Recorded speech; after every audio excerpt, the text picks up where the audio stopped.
Hello everyone, this is अंकित खरे और आप देख रहे हैं मेरा यूट्यूब चैनल उड़ते परिंदे। तो गाइज़, ये बताने की बिल्कुल भी ज़रूरत नहीं है कि करंट अफेयर कितना ज़्यादा इम्पोर्टेंट रोल प्ले अदा करता है हर कंपटीशन एग्ज़ाम में। ओके, तो अगर आप किसी कंपटीशन एग्ज़ाम की तैयारी कर रहे हैं तो बिल्कुल आपको करंट अफेयर्स को बिल्कुल डेली चाय नाश्ते की तरह यूज़ करना चाहिए। जैसे हम सुबह ब्रेकफास्ट करना नहीं भूलते हैं, तो हमें करंट अफेयर्स को भी पढ़ना भूलना नहीं चाहिए। ओके, तो चलिए स्टार्ट करते हैं आज हमारा करंट अफेयर का ये पहला सेगमेंट। अटल बिहारी वाजपेयी, जिनका जन्म 1924 और जो डेथ हुई वो 2018 को। ओके, तो इस दिन को मतलब अटल बिहारी वाजपेयी जी के जन्म दिवस को गुड गवर्नेंस डे, सुशासन दिवस के रूप में मनाया जाता है 25 दिसंबर। और भारत में गुड गवर्नेंस डे, सुशासन दिवस 25 दिसंबर को प्रतिवर्ष मनाया जाता है। इस दिन को राष्ट्र भारत रत्न और पूर्व प्रधानमंत्री अटल बिहारी वाजपेयी की जयंती के रूप में मनाता है। यह दिन श्री वाजपेयी के सम्मान में साल 2014 में सरकार में जवाबदेही के लोगों के बीच जागरूकता को बढ़ावा देने के लिए स्थापित किया गया था। इस सिद्धांत को ध्यान में रखते हुए सुशासन दिवस को सरकार के लिए कार्य दिवस घोषित किया गया है। अब जान लेते हैं, अटल बिहारी वाजपेयी एक अलग ही पर्सनालिटी थे, तो उनके बारे में हमें जानना बहुत ज़्यादा ज़रूरी हो जाता है। उसके बाद अटल बिहारी वाजपेयी ने 3 बार भारत के प्रधानमंत्री के रूप में कार्य किया है। 1996 में उनका कार्यकाल, जो पहला कार्यकाल था, वो सिर्फ 13 दिनों का था। उसके बाद मार्च 1998 से अप्रैल 1999 तक 13 महीने की अवधि के लिए अपना दूसरा कार्यकाल, और फिर 1999 से 2004 तक पूर्ण कार्यकाल दिया था। और संसद में उनका पहला प्रवेश 1962 में राज्यसभा के माध्यम से हुआ था। वह 7 बार लोकसभा के लिए चुने गए और 2015 में श्री वाजपेयी को भारत के सर्वोच्च नागरिक पुरस्कार भारत रत्न से सम्मानित किया गया था। तो अटल बिहारी वाजपेयी के बारे में जितना भी कहा जाए बहुत कम है। उनकी रचनाएं आप गूगल पे सर्च करके देख सकते हैं। उनका कहना था, मैं रहूं या ना रहूं, ये देश रहना चाहिए। मतलब उनका कहना था कि मुझे इस कुर्सी से कोई मोह नहीं है, इस देश का भला होना चाहिए था, इस देश का भला होना चाहिए, ऐसा उनका कहना था। और उनके जो शत्रु थे वो उन पर एक मित्र से ज़्यादा भरोसा करते थे। ऐसे थे हमारे अटल बिहारी वाजपेयी जी। तो अगर हम अटल बिहारी वाजपेयी जी के बारे में ही बात करेंगे तो करंट अफेयर जो है की वीडियो जो है बहुत ज़्यादा लंबी हो जाएगी। तो इन पर डॉक्टर विवेक बिंद्रा जी ने एक अलग से केस स्टडी बनाई हुई है। तो अगर आप चाहेंगे तो मैं अपने डिस्क्रिप्शन में उसके लिंक दे दूंगा, प्लीज़ आप उससे देखिएगा। अटल बिहारी वाजपेयी जी को आप और भी अच्छे से जान पाएंगे। तो अगला जो करंट अफेयर का सेगमेंट है जो है HDFC बैंक की तरफ से।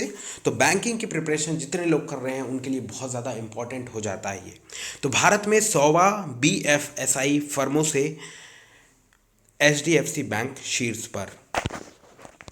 तो विजिकी द्वारा BFSI मूवर्स और शेकर्स 2020 रिपोर्ट के अनुसार HDFC बैंक देश में 100 बैंकिंग, वित्तीय सेवाओं और बीमा banking, financial services and insurance BFSI का फुल फॉर्म है ये, banking, financial services and insurance कंपनियों में शीर्ष स्थान पर है।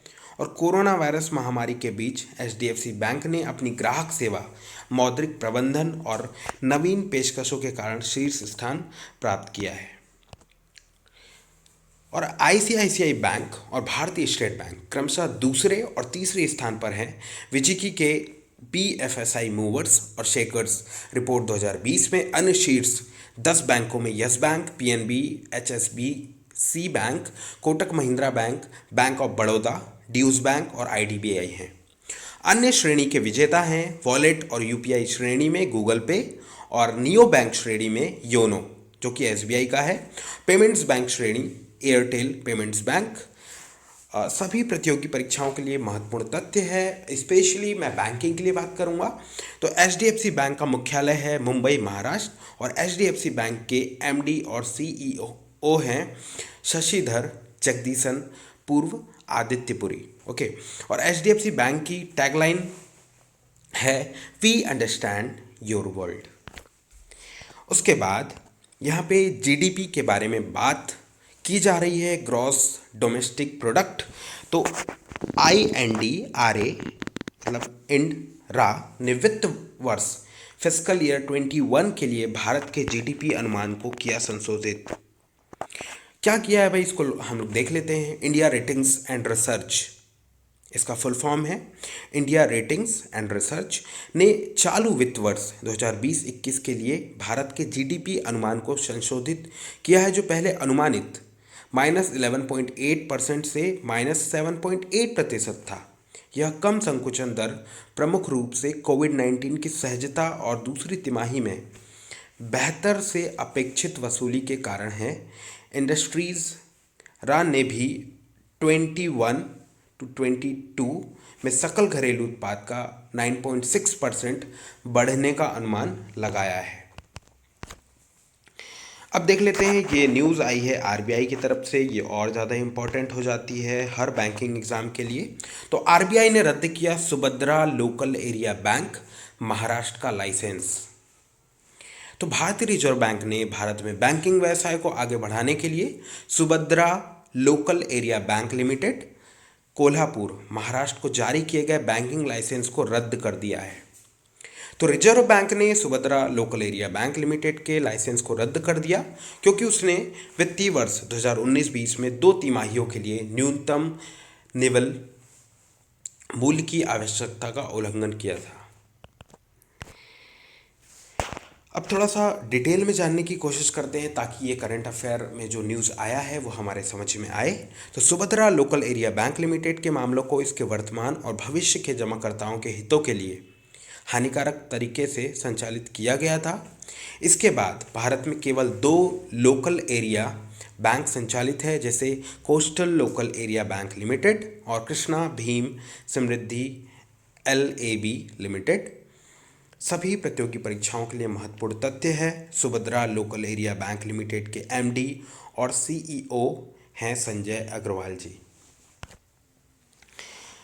अब महत्वपूर्ण इंफ्रास्ट्रक्चर प्रोजेक्ट्स के लिए DFC करेगा भारत में $54 मिलियन का निवेश। तो संयुक्त राज्य अंतर्राष्ट्रीय विकास वित्त निगम DFC ने कोविड-19 महामारी के मद्देनज़र देश में महत्वपूर्ण इंफ्रास्ट्रक्चर परियोजनाओं के विकास के लिए भारत में $54 मिलियन का निवेश करने की घोषणा की है, और DFC इस $54 मिलियन को भारत में राष्ट्रीय निवेश और इंफ्रास्ट्रक्चर कोष NIIF के लिए इक्विटी में निवेश करेगा।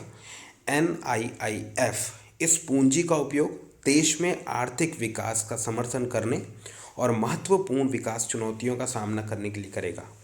यह वित्त पोषण फंड के लिए फंड जुटाने के अंतिम दौर का हिस्सा है।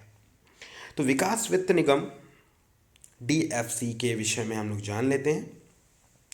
संयुक्त राज्य संघ सरकार का विकास वित्त संस्थान है DFC, जो मुख्य रूप से निम्न और मध्यम आय वाले देशों में निजी विकास परियोजनाओं के वित्त पोषण और सुविधा प्रदान करने के लिए उत्तरदायी है। और सभी प्रतियोगी परीक्षाओं के लिए महत्वपूर्ण तथ्य हम लोग देख लेते हैं। राष्ट्रीय निवेश और इंफ्रास्ट्रक्चर कोष का मुख्यालय है मुंबई, इंडिया में। राष्ट्रीय निवेश और इंफ्रास्ट्रक्चर कोष की स्थापना हुई फरवरी 2015। राष्ट्रीय निवेश और इंफ्रास्ट्रक्चर कोष के MD और CEO हैं सुजोय बोस। यहाँ पे बहुत ज़्यादा इम्पॉर्टेंट है, जो कि स्पोर्ट्स की तरफ से एक न्यूज़ आई हुई है। करंट अफेयर में बहुत ज़्यादा इम्पॉर्टेंट रोल ये अदा करेगा। उड़ीसा में होगी भारत के सबसे बड़े हॉकी स्टेडियम की स्थापना। तो किस स्टेट में सबसे बड़े हॉकी स्टेडियम की स्थापना होगी, वो है उड़ीसा। तो उड़ीसा के मुख्यमंत्री है नवीन पटनायक, जिन्होंने घोषणा की है कि भारत का सबसे बड़ा हॉकी स्टेडियम उड़ीसा के राउरकेला शहर में स्थापित किया जा रहा है, और स्टेडियम का निर्माण राउरकेला की Biju Patnaik university of technology campus में किया जाएगा। स्टेडियम के विषय में हम लोग थोड़ा सा देख लेते हैं। भारत में सबसे बड़ा हॉकी स्टेडियम की स्थापना हो रही है, तो हमें इसके बारे में थोड़ा थोड़ा नॉलेज होना बहुत ज़रूरी है। तो 15 एकड़ भूमि में फैले इस स्टेडियम में 20,000 लोगों की बैठने की व्यवस्था होगी और स्टेडियम को दुनिया भर के अन्य हॉकी स्टेडियम के लिए एक बेंचमार्क के रूप में विकसित किया जाएगा। यह पहले ही घोषित किया जा चुका है कि ओडिशा 2034 में 2 स्थानों भुवनेश्वर और राउरकेला में लगातार दूसरी बार FIH पुरुष हॉकी विश्व कप की मेजबानी करेगा। कब? 2034। अब यहाँ पे देख लेते हैं, नीति आयोग ने लॉन्च की क्लाउड स्टोरेज सेवा डिजीबॉक्स। तो ये है क्या, ये हम लोग जान लेते हैं। तो नीति आयोग ने स्वदेशी रूप से विकसित भारत का पहला डिजिटल एसेट मैनेजमेंट और स्टोरेज प्लेटफॉर्म लॉन्च किया है, जिसे डिजीबॉक्स कहा जाता है। यह पहल प्रधानमंत्री नरेंद्र मोदी के आत्मनिर्भर भारत के दृष्टिकोण को बढ़ावा देगी, क्योंकि भारत के पास अब अपना स्वयं का क्लाउड स्टोरेज प्लेटफॉर्म है। ओके, तो यह क्लाउड स्टोरेज और फाइल शेयरिंग सेवा डेस्कटॉप, iOS और एंड्रॉयड उपयोगकर्ताओं के लिए उपलब्ध होगी, जिसमें नियमित उपयोगकर्ताओं के साथ साथ व्यवसाय भी शामिल है। डिजीबॉक्स में 20 GB क्लाउड स्टोरेज स्पेस मुफ्त में, और जो हर महीने 30 रुपये पे करेगा उसको 100 GB स्पेस दिया जाएगा, अपना शेयरिंग जो स्टोरेज डेटा है उसके लिए। और अब कुछ यहाँ पे इम्पोर्टेंट फैक्ट हम लोग देख लेते हैं। नीति आयोग के मुख्य कार्यकारी अधिकारी हैं अमिताभ कांत, और नीति आयोग के अध्यक्ष हैं अपने चहेते प्रधानमंत्री नरेंद्र मोदी जी। अब यहाँ पे बहुत ज़्यादा इम्पोर्टेंट इलेक्ट्रिकल बाइक्स, साइकिल वगैरह के लिए भी है, ये बहुत इम्पोर्टेंट। तो गुजरात में स्थापित होगी भारत की पहली लिथियम रिफाइनरी। तो भारत की पहली लिथियम रिफाइनरी जल्द ही गुजरात में स्थापित होने जा रही है। मणिकरण पावर लिमिटेड देश की सबसे बड़ी बिजली व्यापार और नवीकरणीय ऊर्जा कंपनी है, जो इस रिफाइनरी को स्थापित करने के लिए लगभग 1,000 करोड़ रुपये का निवेश करेगी। तो रिफाइनरी बैटरी ग्रेड सामग्री के उत्पादन के लिए लिथियम ओर को प्रोसेस करेगा। लिथियम एक दुर्लभ तत्व है और आमतौर पर भारत में नहीं पाया जाता। तो पिछले साल मणिकरण पावर ने ऑस्ट्रेलियाई फर्म न्यू मेटल के साथ मिलकर पश्चिमी ऑस्ट्रेलिया में माउंट मैरियन लिथियम खदान का दोहन किया था। प्रस्तावित परियोजना से गुजरात को लिथियम बैटरी के घरेलू निर्माण के लिए कच्चे माल की आपूर्ति को सुरक्षित करने में मदद मिलने की उम्मीद है, क्योंकि यह इलेक्ट्रिक वाहनों को बढ़ावा देता है। ओके, अब यहाँ पे निधन से रिलेटेड एक न्यूज़ है। प्रसिद्ध कवि उर्दू के शमशुर रहमान फारूकी का निधन हुआ। इनके बारे में थोड़ा सा जान लेते हैं हम लोग। कोविड-19 से उबरने के 1 महीने बाद प्रसिद्ध उर्दू कवि और आलोचक शमशुर रहमान फारूकी का निधन हो गया। उन्हें 1996 में अपने काम 18वीं शताब्दी के कवि मीर तकी मीर पर किए गए 4 संस्करण अध्ययन शेर ए शोर अज़ीज़ के लिए सरस्वती सम्मान से सम्मानित किया गया था। भारत सरकार ने उन्हें 2009 में नागरिक सम्मान पद्मश्री से सम्मानित किया था। अब क्रिकेट से रिलेटेड ये करंट अफेयर है। इंग्लैंड के पूर्व गेंदबाज जॉन एड्रिक का निधन। तो पूर्व इंग्लिश प्रथम श्रेणी के बल्लेबाज जॉन एड्रिक का निधन हो गया है, और वह 1956 से 1978 तक के कैरियर के दौरान अपनी पीढ़ी के सर्वश्रेष्ठ खिलाड़ियों में से एक थे। उन्होंने इंग्लैंड के लिए 77 टेस्ट मैच खेले हैं और 1963 से 1976 के बीच 13 वर्षों के दौरान 5,000 से अधिक रन बनाए हैं।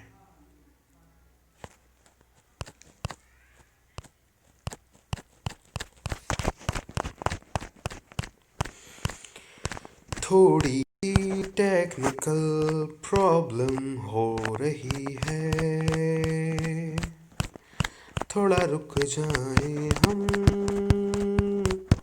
आ रहे हैं। बिल्कुल पहुंच गए हैं हम अपने इस करंट अफेयर के सेक्शन में। तो उन्होंने 5,000 से अधिक रन बनाए हैं अपने 13 साल के पूरे एक अवधि में। ओके, तो उन्होंने 1965 में एक टेस्ट मैच में ट्रिपल सेंचुरी बनाई, जो इंग्लैंड के लिए 5वां सबसे बड़ा टेस्ट स्कोर है। अब देख लेते हैं, पंजाब सरकार ने लॉन्च किया मोबाइल ऐप और वेब पोर्टल PR इनसाइट। तो ये क्यों लॉन्च किया और किसने लॉन्च किया, ये भी हम देख लेते हैं। पंजाब के मुख्यमंत्री कैप्टन अमरिंदर सिंह ने सरकारी नीतियों पर अपने नागरिकों की प्रतिक्रिया के आधार पर नागरिक केंद्रित सेवाओं की डिलीवरी में सुधार करने के लिए PR इनसाइट नामक मोबाइल एप्लीकेशन और वेब पोर्टल लॉन्च किया है। PR इनसाइट का मूल उद्देश्य जनता की प्रतिक्रियाओं पर सावधानीपूर्वक निगरानी रखने के बाद जनता की संतुष्टि के लिए राज्य सरकार की मौजूदा योजनाओं और कार्यक्रमों को नई दिशा देना है। PR इनसाइट के विषय में थोड़ा सा जान लेते हैं। सूचना और जनसंपर्क विभाग द्वारा PR इनसाइट एप्लीकेशन राज्य के सभी समाचार लेखों और सोशल मीडिया पोस्टों का एक एकल रिपॉजिटरी और डैशबोर्ड प्रदान करने के लिए विकसित किया गया है। फिर इन समाचार लेखों और सोशल मीडिया और पोस्ट के एकल रिपॉजिटरी का सरकारी नीति और नागरिकों द्वारा शासन की धारणा पर नागरिक प्रतिक्रिया को समझने के लिए एडवांस एनालिटिक्स और सेंटिमेंट एनालिसिस उपकरणों का उपयोग करके विश्लेषण किया जाता है। तो PR इनसाइट एप्लीकेशन और पोर्टल के साथ अधिकतम 31 प्रमुख समाचार एजेंसियों पोर्टल को ऑनलाइन एकीकृत किया गया है तथा सभी राज्य विभागों के समाचार लेख इन समाचार एजेंसियों से वास्तविक समय पर प्राप्त किए जाते हैं। ऐप नागरिकों की प्रतिक्रिया की निगरानी करेगा और बाद में राज्य में उत्तरदायी और पारदर्शी प्रशासन सुनिश्चित करेगा।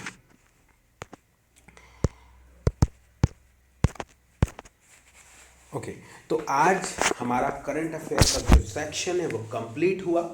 तो बहुत सारे ऑनलाइन सोर्सेस में क्विज के फॉर्म में ये करंट अफेयर के क्वेश्चंस को दिया जाता है। तो वहाँ से आप जो है क्वेश्चंस को अटेम्प्ट कर सकते हैं। एक बहुत ही इम्पॉर्टेंट एक इन्फॉर्मेशन आप लोगों को देना चाहूँगा मैं कि अड्डा 247 जो एप्लीकेशन है आप गूगल प्ले स्टोर से बिल्कुल फ्री ऑफ कॉस्ट डाउनलोड कर सकते हैं। और जिस भी सेक्शन की आप तैयारी कर रहे हैं, अगर आप बैंकिंग की तैयारी कर रहे हैं या रेलवे की तैयारी कर रहे हैं या टीचिंग की कर रहे हैं या किसी भी फील्ड की कर रहे हैं, तो आप सिलेक्ट करिए और करंट अफेयर जनरल अवेयरनेस के जो क्विज हैं उसको आप वहाँ से लगाइए डेली टू डेली।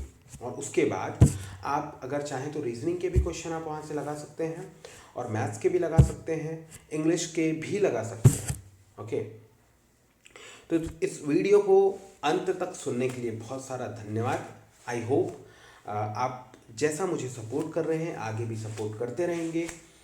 तो बहुत सारी शुभकामनाओं के साथ wish you all the best upcoming NTPC exam के लिए। जो भी एग्ज़ाम आगे होने वाले हैं उनके लिए आप सभी लोगों को wish you all the best.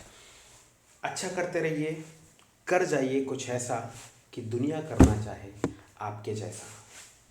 भले ही ये लाइन किसी हमारे मतलब रेडियो FM चैनल से है, बट वाकई ये यथार्थ में आप सोचें तो बहुत ही मोटिवेशनल लाइन है, इंस्पिरेशनल लाइन है।